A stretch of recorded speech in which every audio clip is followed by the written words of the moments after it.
করে নিলাম, তারপর 4 ভাঁজ। ঠিক আছে,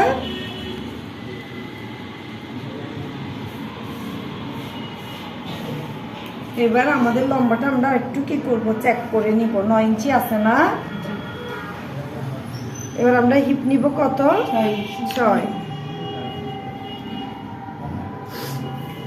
এই কর্নার থেকে আর এখানে কত নিচ্ছি আমি? টোটাল 14 মতো আছে। তাহলে কয় ইঞ্চি বেশি নিচ্ছি? 6 থেকে কয় ইঞ্চি বেশি নিচ্ছি দেখি বলো? 8 ইঞ্চি বেশি নিচ্ছি। কেন নিলাম?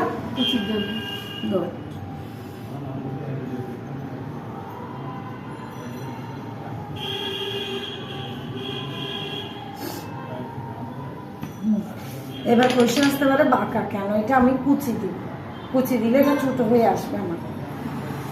সিজারটা একটু দেন। এবার আমি দেখো কাটিংটা দেখো কিভাবে।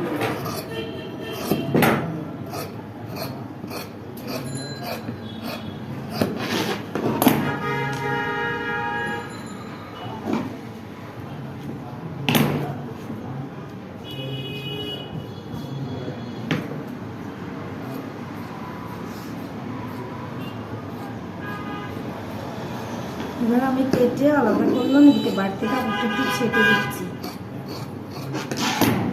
এটা 2 পা ঠিক আছে। এখন আমি কি নিব? বেল্ট নিব। বেল্ট কত ছিল আমার? চওড়াতে কত ছিল? 4 করে না? এই 4 করে কত নিয়েছিলাম আমি? টোটাল ছিল 16 না?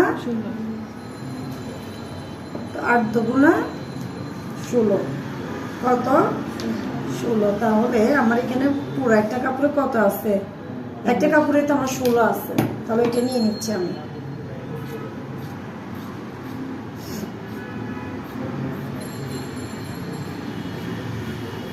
একবারে আমি কি করতেছি, এটা আমার পুরা কি হবে? কোমর হবে এটা পুরা, কারণ যেহেতু ছোট বেবি সেজন্য বেশি বড় করতেছি না।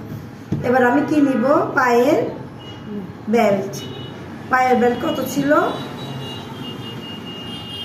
দেখি বলো?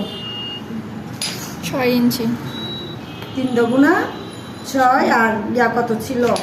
চওড়া 6, 3 আর ইয়া কত? পায়ের খোলা মুখের চওড়া পায়ের নিচের ঘেরটা 2 ভাঁজে 1.5 ইঞ্চি করে। এ দেখো এখানে আমার চলে আসছে।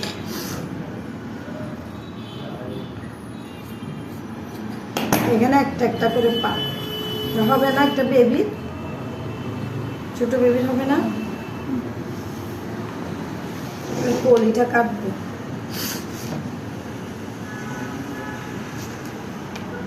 তিন করে না করি?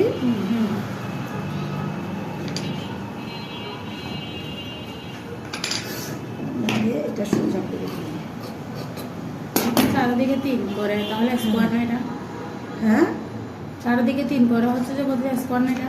হ্যাঁ দাঁড়া দিচ্ছি। হ্যাঁ স্কোয়ার। এদিকে একটু বাড়তি নিচ্ছি, সেটা আমি ছিঁড়ে ফেলি। স্কোয়ার নিতে হবে যে, স্কোয়ার না নিলে আমারই আসবে না, তো টোটাল মেজারমেন্টটা আসবে না, বুঝো না?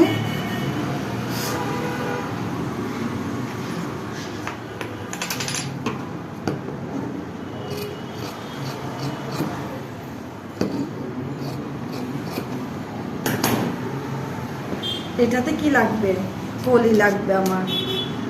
3 আসছে, এদিকে মনে একটু বাড়তি আসছে, এদিকে আর ছাড়তে হবে না।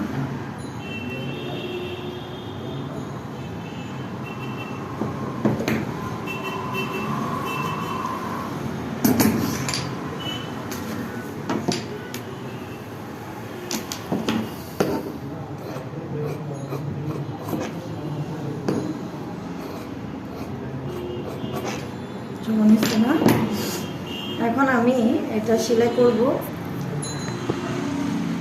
নাচটা করে আসি, তারপর করবো কেমন? ততক্ষণ তোমরা একটু দেখে কাটো। আমি পরে আসলে নাচ করবা? চলো তোমরা দেখি এটা প্র্যাকটিস করো, কাটো। ভিডিও করছো?